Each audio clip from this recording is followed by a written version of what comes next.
کھانے کو ضائع نہیں کرنا. کچھ لوگ دیکھتے ہیں کوئی چیز کہتے ہیں اچھا پھینکو اس کو پرے. کھجور لیں گے اس کے اندر وہ چھوٹی چھوٹی لگ جاتی ہے نا سسری سی, تو کہتے ہیں نہیں یہ نہیں کھانی, پھینک دو پھینک دو پھینک دو. یہ اسراف ہے. نبی صلی اللہ علیہ وسلم کی سنت کیا ہے؟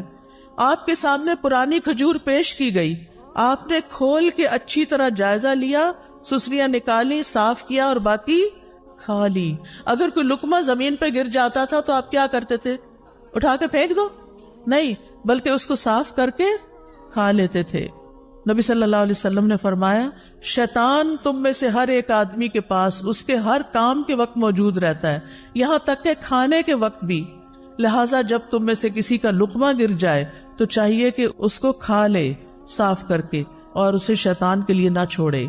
کھانے کے بعد برتن کو کیا کرنا چاہیے؟ صاف کرنا چاہیے. ہم پہلے بے سوچے سمجھے برتن بھر لیتے ہیں, خاص طور پہ شادیوں میں. توجہ سے سنیے یہ بات, بڑی سخت تکلیف ہوتی ہے جب لوگ شادیوں پہ جاتے ہیں اور پلیٹوں کے اندر چھوٹے چھوٹے ٹیلے بنا لیتے ہیں کھانا ڈال ڈال کے, اور پھر 2-4 لقمے کھاتے ہیں, کوئی چھوٹے بچے کو ساتھ کھلایا اور باقی ساری کی ساری پلیٹ واپس. اس کا حساب کون دے گا؟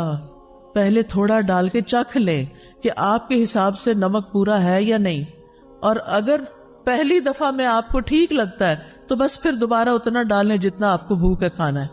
کھانا زیادہ نہیں ڈالنا, نہ گھر میں, نہ شادیوں میں, پارٹیوں میں, نہ کسی کے گھر, کیونکہ وہاں انسان سوچتا ہے میرا کیا جاتا ہے, مجھے تو کوئی نقصان نہیں.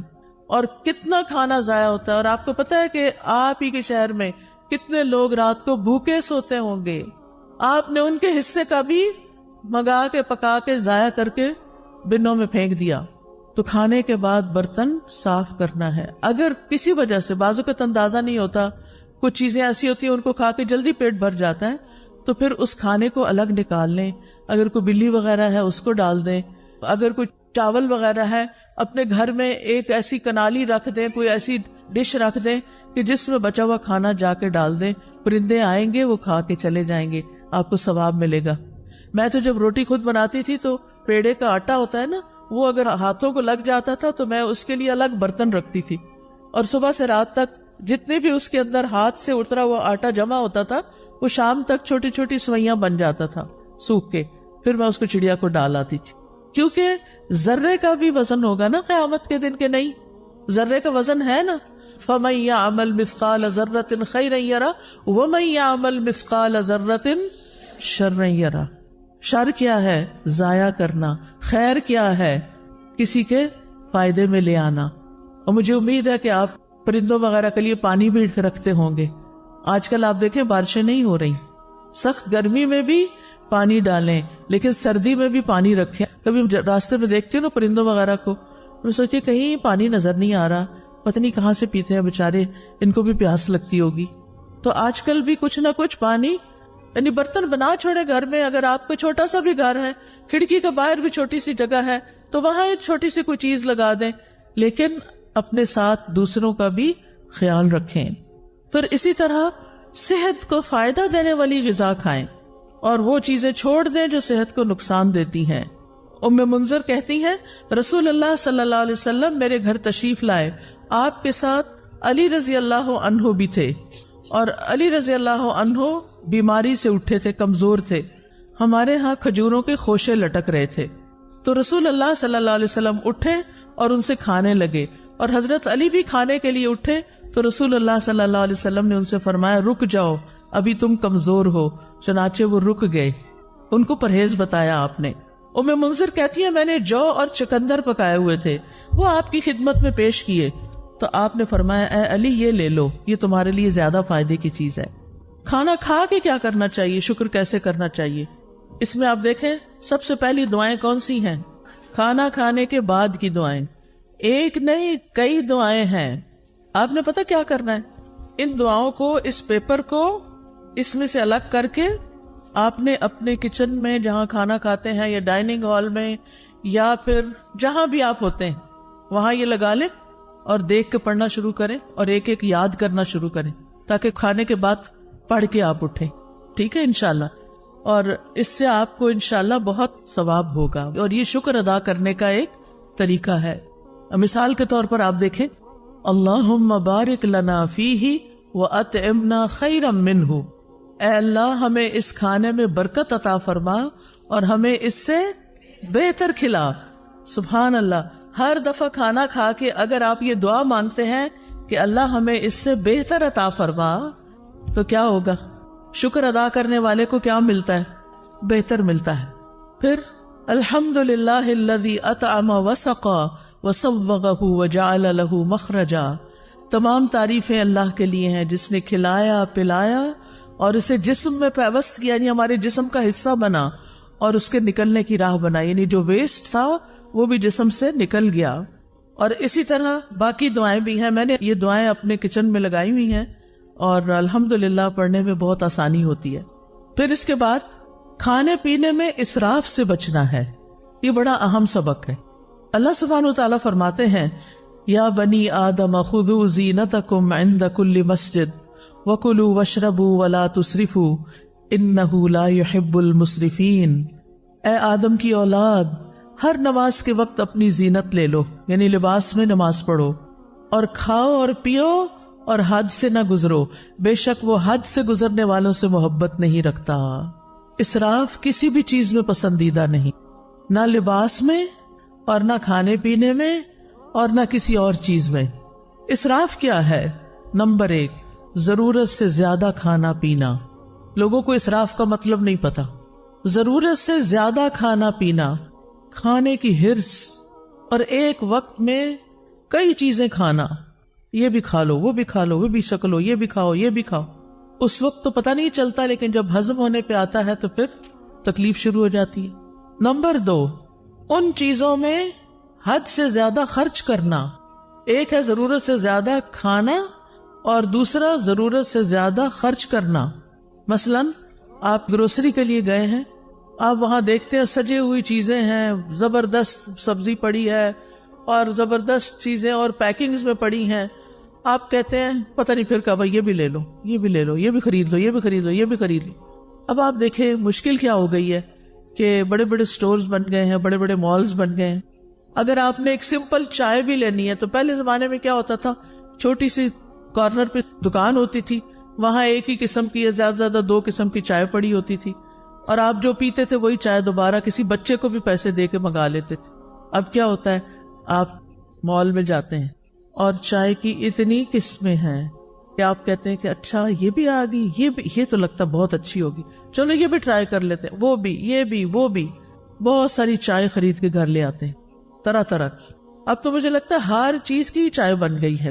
اچھا اب گھر لاتے ہیں، اب آپ ایک پیتے ہیں، آپ کو ہائے ہائے یہ تو اچھی نہیں لگی، اس کو پرے پھینکو، پھر دوسری پھر تیسری، اور کچھ تو کھولنے کی نوبت نہیں آتی. اور پھر ایسے ہی پیک ڈبے جب ایکسپائر ہو جاتی ہے نا ڈیٹ، تو پھر اٹھا کے کیا کرتے ہیں، بن میں پھینک دیتے ہیں. نہ اپنے کام آئی نہ کسی اور کے کام آئی. یہ آپ نے کیا کیا؟ اسراف. سمجھ آئی اسراف کی؟ کس کس کو اسراف کی سمجھ آئی ہے؟ الحمدللہ. نمبر 1 زیادہ کھانا، نمبر 2 کھانے پہ زیادہ خرچ کرنا، اور نمبر 3 ہے حرام میں پڑنا، حرام چیزیں کھانا، نقصان دہ چیزیں کھانا. تو اللہ سبحانہ تعالیٰ نے کیا فرمایا؟ کھاؤ پیو لیکن اسراف نہیں کرو. نبی صلی اللہ علیہ وسلم نے فرمایا کھاؤ اور پیو، پہنو اور صدقہ کرو، لیکن اسراف نہ کرو نہ تکبر کرو.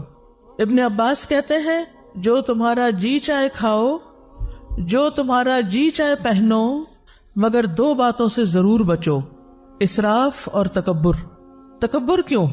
کیونکہ عام طور پر لوگ اپنا آپ دکھانے کے لیے، اپنے آپ کو بڑا ظاہر کرنے کے لیے قیمتی سے قیمتی، مہنگے سے مہنگے کپڑے پہنتے ہیں اور قیمتی سے قیمتی چیزیں خرید کے رکھ لیتے ہیں صرف دکھاوے کے لیے، استعمال کچھ بھی نہیں کرتے. تو پھر کیا کہا ابن عباس نے؟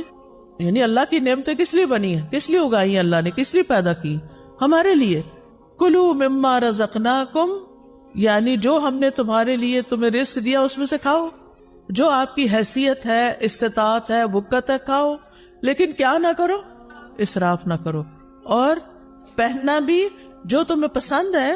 اللہ تعالیٰ نے جو طریقے بتائے ہیں پہننے کے، ننگے نہیں ہونا، چست کپڑے نہیں پہننے، سی تھرو کپڑے نہیں پہننے، اور اسراف نہیں کرنا. یعنی اپنے لمٹس دیکھ کے خرچ کرنا ہے. اگر آپ کے والد کی تنخواہ ہی 1 لاکھ ہے مثلاً، اور آپ اپنی شادی کا جوڑا بھی 1 لاکھ کا بنوا رہی ہیں، تو کیا یہ جائز ہوگا؟ یہ کیا ہوگا؟ اسراف ہوگا. اور جب ایسا نہیں ہوتا کہ وہ گھر میں افورڈ نہیں کر سکتے، تو وہ بیچارے کیا کرتے ہیں؟ پھر قرض اٹھاتے ہیں یا کسی سے صدقہ مانگتے ہیں کہ میری بیٹی کی شادی ہے، مجھے مدد دو. اور بیٹی صاحبہ ایک دفعہ وہ جوڑا پہننے کے بعد دوبارہ کبھی نہیں پہنتی، اور سنبھال کے رکھتی ہیں، کسی اور کو بھی نہیں دیتی. کیا اس جوڑے کا حساب ہوگا؟ کیا اس کے بارے میں پوچھ ہوگی؟ اور تکبر کیا ہے کہ ایسا کپڑا پہنوں جو کسی نے نہ پہنا ہو، تاکہ میں سب سے بڑی، الگ، زیادہ خوبصورت نظر آؤں. اور پھر جب آپ دیکھتے ہیں کہ آپ کے کپڑے سب سے اچھے ہیں، تو پھر آپ اپنے آپ کو کیا سمجھنے لگتے ہیں کہ ہم بڑے عقل مند ہیں، ہم جیسا کوئی نہیں. یہ چیز بھی اللہ تعالیٰ کو پسند نہیں. نبی صلی اللہ علیہ وسلم جب اپنے صحابہ میں بیٹھے ہوتے تھے تو کوئی پہچان نہیں سکتا تھا جو باہر سے آتا تھا. آپ ایسے ڈریسز نہیں پہنتے تھے کہ جس سے آپ بہت دوسروں کے مقابلے میں نمایاں ہوں. اس آیت کے بارے میں طبیب کہتے ہیں کہ اس میں پوری طب شامل ہو گئی، یعنی کھانا پینا ہے لیکن اسراف نہیں کرنا تو آپ بیماری نہیں ہوں گے. پھر اسی طرح یہ کہ کھانا پینا زندگی کا مقصد نہ ہو، اعتدال کے ساتھ بقدر ضرورت کھایا جائے. نبی صلی اللہ علیہ وسلم نے بدترین امتیوں کی کچھ خصوصیات بتائی ہیں. ہم سب اپنے بارے میں غور کریں کہ کہیں وہ ہم تو نہیں. بدترین امتی کون ہے؟ رسول اللہ صلی اللہ علیہ وسلم نے فرمایا، ان قریب میری امت میں ایسے لوگ ہوں گے جو طرح طرح کے کھانے اور رنگ برنگے مشروب طلب کریں گے. طلب کا کیا مطلب ہوتا ہے؟ آرڈر کرنا. طرح طرح کے کھانے اور رنگ برنگے مشروب طلب کریں گے. مثلاً آپ گئے ہیں کسی ریسٹورینٹ میں، آپ اٹھاتے ہیں مینیو، سارے اٹھا کے بیٹھ جاتے ہیں. پھر ہر کوئی کیا کہتا ہے؟ مجھے یہ کھانا ہے، مجھے یہ کھانا ہے، اس کو یہ کھانا ہے، اس کو یہ کھانا ہے. کافی ٹائم تو پہلے سلیکشن میں لگتا ہے. پھر آپ آرڈر کرتے ہیں، پھر گھنٹہ بھر کے بعد وہ کھانا آتا ہے، اور رنگ رنگ کا، اچھا یہ بھی منگا لیتے، یہ بھی منگا لیتے، یہ بھی منگا، یہ بھی ہو جائے، یہ بھی ہو جائے. اور ڈرنک میں پیپسی بھی ہو جائے، فانٹا بھی ہو جائے، فلاں بھی ہو جائے، فلاں بھی، جوس بھی ہو جائے. یہ ہے طلب کرنا. اور فرمایا طرح طرح کے کپڑے پہنیں گے، گفتگو میں بے احتیاطی کریں گے، یعنی بولتے وقت نہیں سوچیں گے کہ کسی بڑے سے بات کر رہے ہیں یا چھوٹے سے کر رہے ہیں، سچ بول رہے ہیں یا جھوٹ بول رہے ہیں. اور طرح طرح کی سواریوں پہ سوار ہوں گے. جن کے پاس ذرا زیادہ دولت آ جاتی ہے، پھر ان کو کیا شوق لگ جاتا ہے؟ ضرورت ہو یا نہ ہو، یہ گاڑی کا ماڈل بھی ہو، یہ بھی ہو، یہ بھی ہو، یہ بھی ہو. فرمایا وہ میری امت کے بدترین لوگ ہوں گے. آپ کے پاس اللہ کا دیا وہ بہت کچھ ہے، کھائیں، منع نہیں ہے، لیکن اسراف نہیں کرنا. ایک وقت میں بہت طرح کے کھانے نہیں کھانے، ایک وقت میں بہت قسم کے مشروب نہیں پینے. کہ ہمارا معدہ ہے یا کیا ہے؟ وہ بیچارہ کیا کرے گا؟ کتنی چیزیں ایٹ اے ٹائم ڈائجسٹ کر سکتا ہے؟ نبی صلی اللہ علیہ وسلم نے فرمایا، مجھے تمہارے متعلق گمراہ کن خواہشات میں سب سے زیادہ اندیشہ ان خواہشات کا ہے جن کا تعلق پیٹ اور شرمگاہ سے ہے. یعنی کھانے کے معاملے میں بے احتیاطی، اور پھر دوسری طرف زنا عام ہو جائے گا. اور فرمایا اور گمراہ کرنے والی خواہشات سے. ابن قیم کہتے ہیں دل کو بگاڑنے والی 5 چیزیں ہیں: لوگوں سے زیادہ گھل مل کے رہنا، خواہش پرستی، اللہ کے علاوہ کسی اور سے دلی تعلق رکھنا، زیادہ کھانا، زیادہ سونا. یہ 5 چیزیں دل کو خراب کرنے والی ہیں. اب اکثر لوگ کیا کہتے ہیں؟ سب کچھ ہے، دل میں سکون نہیں، خوشی نہیں. ایک تو ہم نے راتوں کو دن بنا لیا اور دن کو رات بنا لیا. راتوں کو دیر تک کھانے آرڈر ہوتے رہتے ہیں، اور پھر وہ کھانے کے بعد ہنسی مذاق، گپ شپ، ادھر ادھر کے، کوئی ویڈیو دیکھ رہا ہے، کوئی فلمیں دیکھ رہا ہے، کوئی کچھ کر رہا ہے. اور پھر جب آدھی رات گزر جاتی ہے پھر سوتے ہیں، اور پھر سونے میں فجر کی نماز چلی جاتی ہے. ایسی زندگیوں میں کیا برکت ہوگی، کیا رونق ہوگی، ایسے دلوں میں کیا اطمینان ہوگا؟ چاہے آپ نے 100 طرح کے اچھے اچھے کھانے کھائے ہوں، آپ کا دل خوش نہیں ہو سکتا. اس کے لیے آپ کو واپس قرآن و سنت کی طرف لوٹنا ہوگا. ابو سلمان دارانی کہتے ہیں جو زیادہ کھاتا ہے اس پہ 6 آفتیں آتی ہیں. نمبر 1، وہ مناجات کی حلاوت کھو دیتا ہے، اس کو اللہ سے راز و نیاز کی باتیں کرنی نہیں آتی، اس کی دعاؤں میں کوئی خشوع نہیں رہتا. نمبر 2، علم و حکمت یاد کرنے سے محروم ہو جاتا ہے، حافظہ خراب ہو جاتا ہے. نمبر 3، مخلوق پر شفقت سے محروم ہو جاتا ہے. کیونکہ جب وہ پیٹ بھر لیتا ہے وہ سمجھتا سب کے پیٹ بھرے ہوئے ہیں، وہ کسی اور کے بارے میں نہیں سوچتا، اس پر عبادت ثقیل ہو جاتی ہے، مشکل ہو جاتی ہے، اس کی خواہشات اور شہوت بڑھ جاتی ہے۔ سارے اہل ایمان مسجدوں کی طرف چکر لگاتے ہیں اور پیٹ بھرنے والا کوڑا کرکٹ کی طرف گردش کرتے ہیں، یعنی پہلے زمانے میں کوڑے کے ڈھیروں کے پاس لوگ جا کے رفع حاجت کرتے تھے، یعنی آج کل کی زبان میں، اور یہ بار بار واش روم کے چکر لگاتے رہتے ہیں، یہ بار بار ٹوائلٹ ہی جاتے رہتے ہیں۔ اذان تو ایک وقت پہ ہوتی ہے، نماز تو اپنے وقت پر ہوتی ہے، وہ یہ تو نہیں دیکھتی کہ اب کون ابھی تک آیا اور کون نہیں آیا۔ پھر آپ دیکھیں کہ کھانے کی شکر گزاری میں یہ بھی ہے کہ انسان اللہ کی مخلوق کو بھی کھلائے۔ قرآن مجید میں آتا ہے وَالَّذِينَ فِي أَمْوَالِهِمْ حَقٌّ مَّعْلُومٌ لِلسَّائِلِ وَالْمَحْرُومِ، وہ جن کے مالوں میں ایک مقرر حصہ ہے سوال کرنے والے کے لیے اور جسے نہیں دیا گیا۔ اسلام میں بھوکے کو کھانا کھلانے کا حکم ہے۔ نبی صلی اللہ علیہ وسلم نے فرمایا بھوکے کو کھانا کھلاؤ، بیمار کی تیمارداری کرو، قیدی کو رہائی دلاؤ۔ لیکن کتنا ظلم ڈھاتے ہیں ہم، کام والی رکھ لیتے ہیں اور اسے کہتے ہیں اتنی تنخواہ دیں گے، کھانا وانا کچھ نہیں۔ آپ اپنے کچن میں اس سے سارا کام کراتے ہیں، کھانے کی خوشبوئیں اٹھ رہی ہوتی ہیں، جیسی آپ کو بھوک لگتی ہے اس غریب کو بھی لگی ہوتی ہے، اور جب آپ کھانا پکوا لیتے ہیں تو اس کو خدا حافظ کر دیتے ہیں۔ ہم نے تم سے کھانا نہیں باندھا ہوا، بس صرف تنخواہ دیں گے۔ اب وہ بیچاری گھر جائے، کیا خریدے اور کیا پکائے؟ مہنگائی کا حال تو اب سب کو پتا ہے۔ اگر اپنے ہی کھانے میں سے، جیسے نبی صلی اللہ علیہ وسلم نے فرمایا جو تمہارے لیے پکا کے لائے تو چند لقمے اس کو بھی اس میں سے کھلاؤ، اگر اس میں سے آپ اسے بھی دے دیتے ہیں، بٹھا کے کھلا دیتے ہیں، کتنا بڑا اجر کماتے ہیں۔ آپ کو گھر سے باہر جا کے صدقہ کرنے کی ضرورت نہیں پیش آئے گی اگر آپ گھر کے غریب ملازموں کو اچھا کھانے پینے کو دے دیتے ہیں۔ کیا حکم ہے؟ جو خود کھاؤ وہی ان کو کھلاؤ۔ کیا ہم اس پہ عمل کرتے؟ ان کا کھانا تو الگ بنتا ہے۔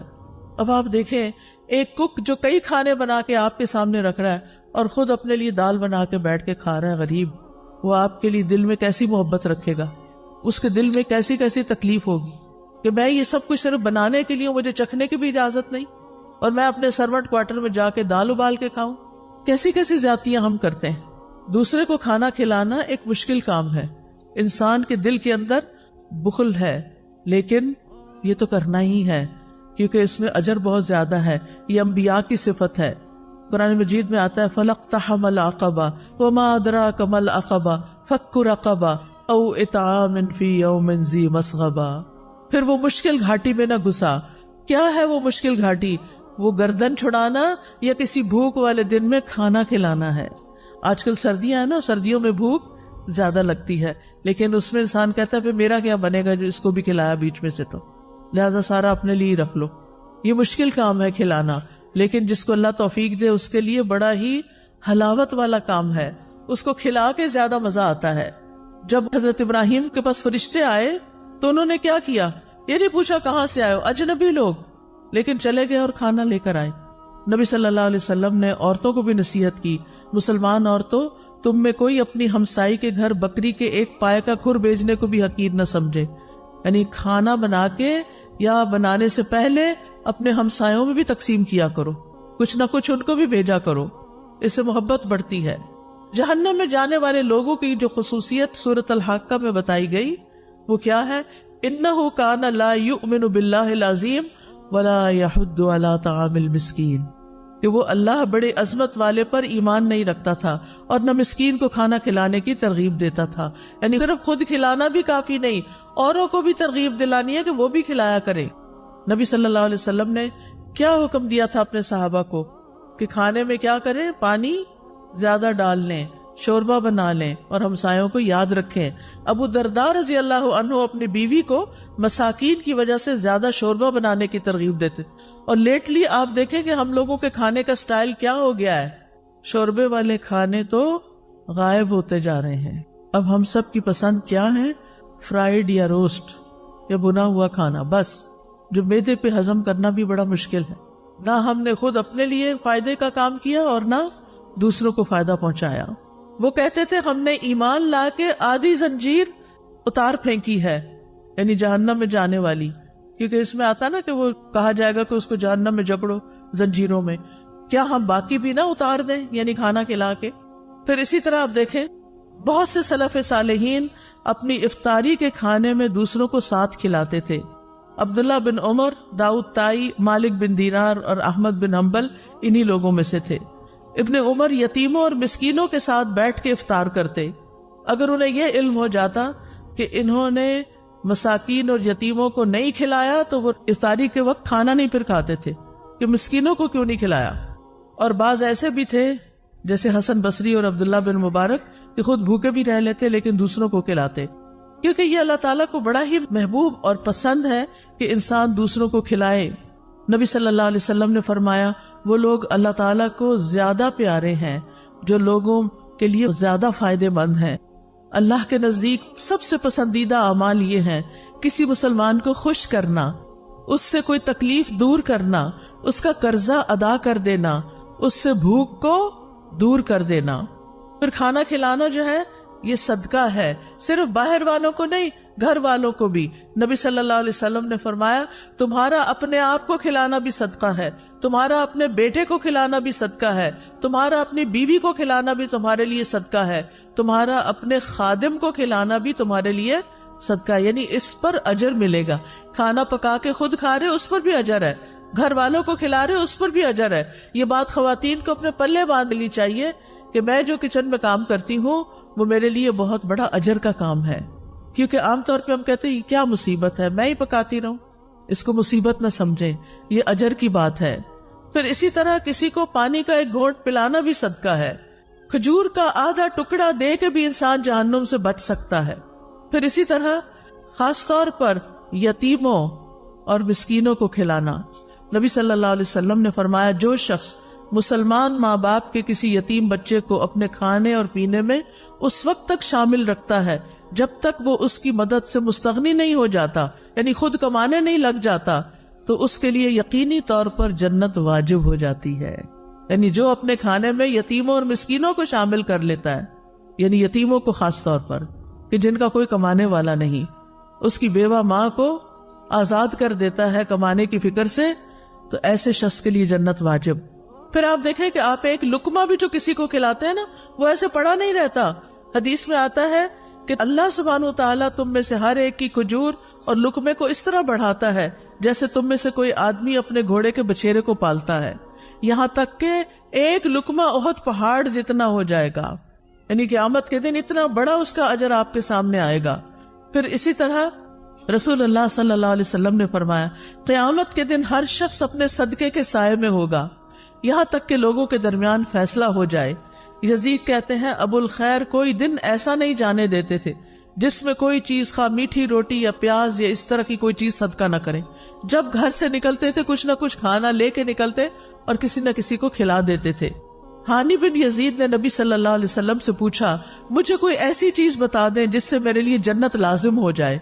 آپ نے فرمایا حسن کلام اور کھانا کھلانے کو لازم پکڑو. کھانا کھلانا شروع کرو، یہ جنت لازم کر دے گا. اور جنت کے بالا خانے، خوبصورت محلات اس شخص کے لیے ہیں جو بات اچھی طرح کرے، کھانا کھلائے اور جب لوگ رات کو سو رہے ہوں تو وہ نماز پڑھے. اسی طرح صرف پانی پلانے کا بھی بہت بڑا اجر ہے. نہ صرف یہ کہ انسانوں کو بلکہ جانوروں کو بھی. آپ کو یاد ہے کہ وہ ایک عورت جو ویسے بہت بری عورت تھی لیکن اس نے ایک کتے کو پانی پلایا تھا کنویں سے نکال کے، تو اس کی وجہ سے اس کی بخشش کر دی گئی تھی. پھر اسی طرح آپ دیکھیے کہ کوئی شخص اگر کسی کو ہدیے میں چاندی یا سونا دے یا مشکیزہ دے یا کسی کو دودھ پلا دے تو یہ ایسا ہے جیسے غلام کو آزاد کر دے. اب سونا چاندی دینا تو بڑا مشکل ہو گیا ہے کیونکہ بڑا ہی مہنگا ہو گیا ہے، لیکن دودھ پلایا جا سکتا ہے غلام کو. اور دودھ پلانا ایسا ہے جیسے ایک غلام آزاد کرنا. آج کل غلام بھی نہیں ہے اور خالص دودھ اگر کسی کو آپ پلاتے ہیں تو اور بڑا اجر ہے. تو ایسے معاملات میں دل کو کھلا کرنا ہے. ہم یا تو کچھ کسی کو کھلاتے نہیں یا بہت بڑی دعوت کرتے ہیں اور اس میں اسراف کرتے ہیں. اعتدال میں رہیے، جو میسر ہے جو خود کھاتے ہیں وہی کھلاتے رہیے. دوست کو، احباب کو، مہمان کو، رشتہ داروں کو، ہمسایوں کو، نوکروں کو، تو انشاءاللہ اس سے اجر ثابت ہو جائے گا. اب آخر میں ایک چھوٹا سا واقعہ سناؤں گی. ایک حدیث ہے صحیح مسلم میں، مقداد رضی اللہ عنہ کہتے ہیں کہ میں اور میرے دو ساتھی اس وقت جب سخت بھوک لگی تھی ہمیں، اور بھوک کی وجہ سے نہ ہم سن پا رہے تھے نہ ہم دیکھ پا رہے تھے، یعنی ایسے لگ رہا تھا کہ ہم نے سننے دیکھنے کی قوت ہی چلی گئی، اتنی کمزوری ہو گئی بھوک کی وجہ سے۔ ہم خود کو رسول اللہ صلی اللہ علیہ وسلم کے صحابہ پہ پیش کرتے رہے کہ ان کو بتائیں کہ ہمیں بھوک لگی ہے، لیکن کوئی ہمیں بطور مہمان قبول کرنے پہ تیار نہ ہو سکتا ان کے اپنے گھر میں کچھ نہ ہو۔ پھر ہم نبی صلی اللہ علیہ وسلم کی خدمت میں حاضر ہوئے، آپ ہمیں اپنے گھر لے گئے، وہاں 3 بکریاں تھیں۔ نبی صلی اللہ علیہ وسلم نے فرمایا تم لوگ مشترکہ طور پر ہم سب کے لیے ان کا دودھ نکالا کرو، یعنی تم بھی پیو ہم بھی پیئیں گے، سب مل کے نکالو۔ ہم ان کا دودھ نکالتے اور ہر شخص اپنا حصہ پی لیتا، اور نبی صلی اللہ علیہ وسلم کے حصے کا دودھ اٹھا کے رکھ دیتے کہ جب آپ تشریف لائیں گے تو آپ بھی پی لیں گے۔ آپ رات کے وقت تشریف لاتے، سلام کرتے، کسی سوئے ہوئے کو نہ جگاتے اور جاگنے والے کو سلام سنا دیتے، یعنی آہستہ سے سلام بول دیتے۔ پھر آپ مسجد میں تشریف لاتے، نماز پڑھتے، پھر واپس آ کر اپنے حصے کا دودھ پیتے۔ رات کو آپ دودھ پیتے تھے۔ آپ رات کو تشریف لاتے کس طرح کہ جو سوئے ہوئے ہیں ان کو جگاتے نہیں تھے۔ ہمارے ہاں تو کیا ہوتا ہے کہ بیوی بیچاری تھک ہار کے سوئی بھی ہو، اب مرد خود بھی آتا ہے لیٹ اور پھر ساتھ 2-4 مہمان بھی لے آتا ہے اور کہتا ہے کہ اٹھو اب ان کو کھلاؤ۔ تو یہ زیادتی والی بات ہے، ایسے نہیں کرنا چاہیے۔ اگر مہمانوں کو لانا ہے تو پہلے سے بتائیں، اور پھر ان کا انتظام ایسے ہو کہ کسی سونے والے کو جگایا نہ جائے۔ پھر کہتے ہیں کہ ایک رات میرے پاس شیطان آ گیا، اس وقت میں اپنے حصے کا دودھ پی چکا تھا۔ اس نے کہا محمد صلی اللہ علیہ وسلم انصار کے پاس جاتے ہیں، وہ ان کو ہدیے اور تحفے دیتے ہیں اور آپ ان کے ہاں سے لے لیتے ہیں، اور یہ جو تھوڑا سا دودھ پڑا ہے رسول اللہ صلی اللہ علیہ وسلم کو اس کی کوئی ضرورت نہیں، یعنی خود ہی پی جاؤ۔ بعض اوقات ایسا ہوتا ہے نا کہ ہمیں کہا جاتا ہے یہ تمہارا اور فلاں کا، ہم پی لیتے ہیں کھا لیتے ہیں اور کہتے ہیں اچھا پتہ نہیں وہ آئے گی کہ نہیں، وہ بھی کھا لو۔ یہی معاملہ ہوا یہاں، کہتے ہیں میں دودھ کے پاس گیا، وہ بھی دودھ پی لیا جو کس کے لیے رکھا ہوا تھا؟ رسول اللہ صلی اللہ علیہ وسلم کے لیے۔ اور جب وہ دودھ میرے پیٹ کے اندر چلا گیا اور مجھے یہ یقین ہو گیا کہ اب یہ واپس میں نہیں نکال سکتا، تو شیطان نے مجھے پریشان کرنا شروع کر دیا۔ کہتا ہے افسوس تم پر، تم نے یہ کیا کیا۔ یہ ہے شیطان، پہلے اس عمل کو خوشنما بنا دیتا ہے، جب کر لیتے ہیں تو پھر پریشان کرتا ہے کہ تم نے ٹھیک نہیں کیا، اور بے چینی لگا دیتا ہے۔ تم نے محمد صلی اللہ علیہ وسلم کا بھی حصہ پی لیا، اب وہ آئیں گے تو ان کو دودھ نہیں ملے گا اور ہر صورت تمہارے خلاف بد دعا کریں گے، پھر تم ہلاک ہو جاؤ گے، تمہاری دنیا آخرت برباد ہو جائے گی۔ اب یہ شیطان یہ دل میں وسوسے ڈال رہا ہے، کس کے؟ ان صحابی کے، مقداد کے۔ وہ کہتے ہیں میرے جسم پر ایک چھوٹی سی چادر تھی، میں اگر پیروں پر ڈالتا تو سر باہر نکل آتا، سر پہ ڈالتا تو پیر باہر نکل جاتے، اور کیفیت یہ ہو گئی کہ مجھے نیند نہیں آ رہی تھی کہ میں یہ کیا کر آیا ہوں۔ اور رہے میرے ساتھی تو وہ تو سو رہے تھے اپنا اپنا حصہ پی کے، انہوں نے تو وہ کام ہی نہیں کیا جو میں نے کر لیا تھا۔ کہتے ہیں پھر نبی صلی اللہ علیہ وسلم تشریف لائے اور آپ جس طرح سلام کرتے تھے اسی طرح سلام کیا، پھر آپ مسجد میں آئے، نماز پڑھی، پھر آپ دودھ کے پاس آئے، اس کا برتن کھولا تو اس میں کچھ بھی نہیں تھا، وہ تو پی لیا گیا تھا۔ آپ نے آسمان کی طرف سر اٹھایا تو میں نے دل میں کہا اب تو ضرور میرے خلاف بد دعا ہوگی اور میں ہلاک ہو جاؤں گا۔ شیطان ایسی بدگمانیاں بھی ڈالتا ہے، لیکن آپ نے دعا کی اللہم اطعمنی واسقی من سقانی، اللہ جو مجھے کھلائے اسے تو کھلا، اور جو مجھے پلائے تو اسے پلا۔ اتنی خوبصورت دعا، یہ سن کر وہ چادر سے باہر آ گئے کیونکہ جاگ ہی نہیں تھا، ان کو نیند نہیں آ رہی تھی مقداد کو، اور اسے جسم پر مضبوطی سے باندھ لیا، چھری لی اور بکریوں کی طرف چل پڑا کہ ان میں سے کون سب سے زیادہ فربا موٹی ہے، میں اس کو رسول اللہ صلی اللہ علیہ وسلم کے لیے ذبح کر دوں۔ میں نے دیکھا تو اس کے تھن دودھ سے بھرے ہوئے تھے، بلکہ سب بکریوں کے تھن دودھ سے بھرے ہوئے تھے۔ میں نے محمد صلی اللہ علیہ وسلم کے گھر والوں کے برتنوں میں سے وہ برتن لیا جس میں وہ دودھ دوتے تھے، پھر میں نے اس میں دودھ دوہا حتیٰ کہ برتن پہ جھاگ آ گیا، یعنی بہت زیادہ وہ جب دھاریں لگاتے ہیں نا تو جھاگ آتی ہے۔ پھر میں اسے لے کر حضور صلی اللہ علیہ وسلم کی خدمت میں آیا، آپ نے فرمایا تم لوگوں نے رات کو اپنا مشروب پی لیا تھا؟ میں نے عرض کی اللہ کے رسول آپ بھی پی لیجئے۔ آپ نے دودھ پی لیا، پھر مجھے دیا، میں نے کہا اللہ کے رسول آپ اور پیجئے، آپ نے پھر پی لیا اور برتن دوبارہ مجھے دیا۔ جب میں نے جان لیا کہ رسول اللہ صلی اللہ علیہ وسلم سیر ہو چکے ہیں اور میں نے آپ کی دعا کو پا لیا ہے، یعنی یہ دعا تو مجھے لگی کہ اللہم اطعم من اطعمنی واسقی من سقانی، تو میں ہنسنے لگ گیا، ہنستے ہنستے زمین پہ گر گیا۔ آپ نے فرمایا مقداد یہ ایک بری خصلت ہے، یہ کوئی اچھا اخلاق نہیں ہے کہ ہنستے ہنستے نیچے گرو، کئی لوگ ایسے کرتے ہیں تو ایسا نہیں کرنا چاہیے۔ میں نے کہا اللہ کے رسول میرے ساتھ تو یہ معاملہ ہوا تھا آج اور میں نے اس طرح کیا. آپ نے فرمایا یہ دودھ اس وقت جو تمہیں ملا اللہ کی رحمت کے سوا کچھ نہ تھا. تم نے مجھے اس وقت کیوں نہ بتا دیا؟ ہم اپنے ساتھیوں کو بھی جگا دیتے اور وہ بھی اس رحمت میں سے اپنا حصہ پا لیتے. میں نے کہا اس ذات کی قسم جس نے آپ کو حق کے ساتھ بھیجا ہے، جب یہ دودھ آپ نے پی لیا اور آپ کے ساتھ میں نے بھی پی لیا تو اب مجھے کوئی پرواہ نہیں کہ کس نے پیا اور کس نے نہیں پیا. بس میرا کنسرن یہی تھا. تو اس حدیث سے کچھ باتیں پتہ چلتی ہیں. سب سے پہلی بات تو یہ کہ نبی صلی اللہ علیہ وسلم بھوکے بے سہارا بے آسرا لوگوں کو اپنے گھر لے آتے تھے، اپنے پاس پناہ دیتے تھے، ان کا خیال رکھتے تھے. دوسری بات یہ کہ یہ حدیث نبوت کے دلائل میں سے ایک دلیل ہے. تیسری بات یہ کہ جب آپ دیر سے بھی رات کو آتے گھر تو سلام کیا کرتے تھے. جو جاگ رہا ہوتا سن لیتا اور جو سونے والا ہوتا وہ ڈسٹرب نہیں ہوتا تھا. اس سے پتہ چلتا ہے کہ آپ سونے والے کی نیند کا خیال رکھتے تھے اور ہمیں بھی رکھنا چاہیے.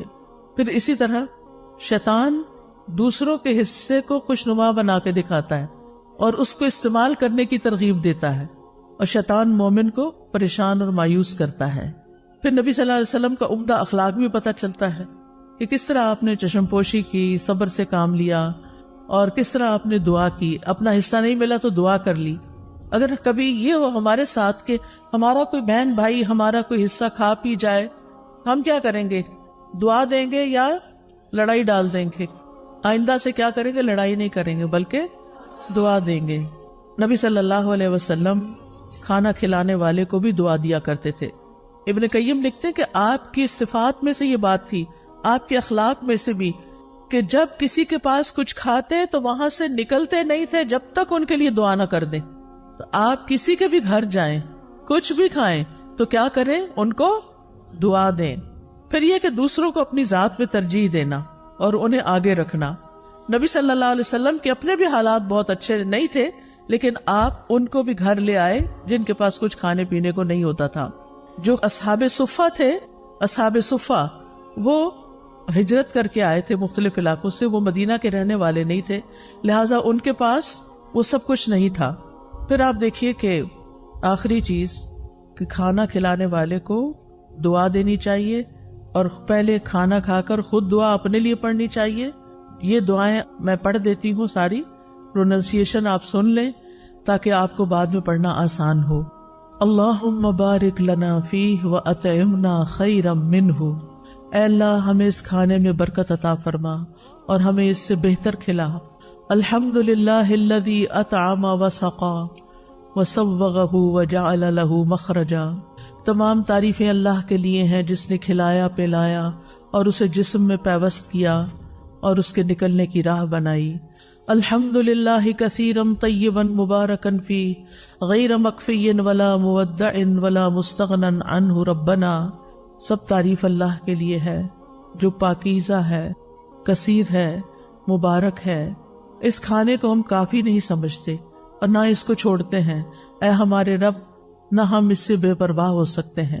یعنی یہ نہیں کہ یہ آخری دفعہ ہے اور یہی کافی ہے، یہ کافی نہیں ہے، آئندہ بھی کھانا ہے ہمیں. اللہم اطعمت و اسقیت و اغنیت و اقنیت و ہدیت و احییت فلک الحمد علی ما اعطیت. اے اللہ تو نے ہی کھلایا، تو نے ہی پلایا، تو ہی غنی کرتا ہے، تو ہی فقیر کرتا ہے، تو نے ہدایت دی، تو نے ہی زندگی عطا فرمائی، بس جو تو نے عطا کیا اس پر تیری ہی تعریف ہے. پھر پچھلے سارے گناہوں کو معاف کرنے والی دعا ہے. رسول اللہ صلی اللہ علیہ وسلم نے فرمایا جو کھانا کھا کے یوں کہے الحمدللہ الذی اطعمنی ھذا ورزقنیہ من غیر حول منی ولا قوہ، اس اللہ کا شکر جس نے مجھے یہ کھانا کھلایا اور مجھے رزق عطا فرمایا جس میں میری قوت اور کوئی طاقت شامل نہیں. پھر اسی طرح ایک اور دعا ہے. ابن عباس فرماتے ہیں کہ رسول اللہ صلی اللہ علیہ وسلم نے فرمایا جسے اللہ تعالیٰ کوئی بھی کھانا کھلائے وہ یوں کہے اللہم بارک لنا فیہ ورزقنا خیرا منہ. اے اللہ ہمیں اس میں برکت عطا فرما اور ہمیں اس سے بہتر عطا فرما. جب دودھ پیتے تو کیا پڑھتے؟ اللہم بارک لنا فیہ وزدنا منہ. اے اللہ ہمارے اس دودھ میں ہمیں برکت عطا کر اور ہمیں اس سے زیادہ عطا کر. ابو ہریرہ رضی اللہ عنہ کھانا کھانے کے بعد کس طرح شکر ادا کرتے تھے؟ وہ کہتے ہیں ابو ہریرہ نے حمید سے کہا میری والدہ کے پاس جاؤ، ان کو سلام کہو اور کہو آپ کا بیٹا آپ کو سلام دے رہا ہے اور کہتا ہے ہمیں کچھ کھانا کھلائیں۔ اس پر ان کی والدہ نے جو کی 3 روٹیاں اور زیتون کا تیل جو ہے اور نمک رکابی میں رکھا، اسے اپنے سر پہ رکھ لیا اور ان کے پاس لے کر یہ چلے گئے۔ پھر جب میں نے ان لوگوں کے سامنے کھانا رکھا تو ابو ہریرہ نے کہا یہ تو بہت بڑی چیز ہے، الحمدللہ الذی اشبعنا من الخیر، سب تعریف اللہ کے لیے ہے جس نے ہمارا پیٹ روٹی سے بھرا، یعنی ہمارا کھانا 2 سیاہ رنگ یعنی کھجور اور پانی کے سوا کچھ نہ تھا، تو جب روٹی ملتی تھی تو وہ بہت بڑی نعمت سمجھتے تھے اس کو۔ پھر شدت بھوک کے وقت کی دعا ہے، اس سے پہلے ایک اور دعا ہے، الحمدللہ الذی ہدانا واطعمنا وسقانا ونعمنا، اللہ اکبر، اللہم الفتنا نعمتک بکل شر اصبحنا منها وامسینا بکل خیر فنسألک تمامها وشکرها لا خیر الا خیرک ولا الہ غیرک الہ الصالحین ورب العالمین، الحمدللہ ولا الہ الا اللہ ما شاء اللہ ولا قوة الا باللہ، اللہم بارک لنا فیما رزقتنا وقنا عذاب النار۔ اس کا ترجمہ ہے سب تعریف اللہ کے لیے ہے جس نے ہمیں ہدایت دی، ہدایت کھانے پینے سے بھی زیادہ قیمتی چیز ہے، ہمیں کھلایا اور ہمیں پلایا، ہمیں نعمتیں عطا فرمائیں، اللہ سب سے بڑا ہے۔ اے اللہ تیری نعمت اس وقت آئی جب ہم شر میں پھنسے ہوئے تھے، ہم نے اس نعمت کی وجہ سے ہر طرح کی خیر کے ساتھ صبح کی اور شام کی، بس ہم تجھ سے اس نعمت کے مکمل ہونے کا اور اس کے شکر ادا کرنے کا سوال کرتے ہیں۔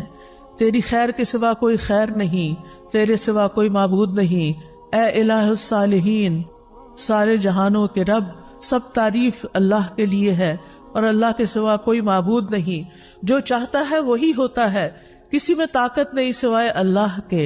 اے اللہ جو رزق تو ہمیں دے اس میں برکت دے اور ہمیں آگ کے عذاب سے بچا لے۔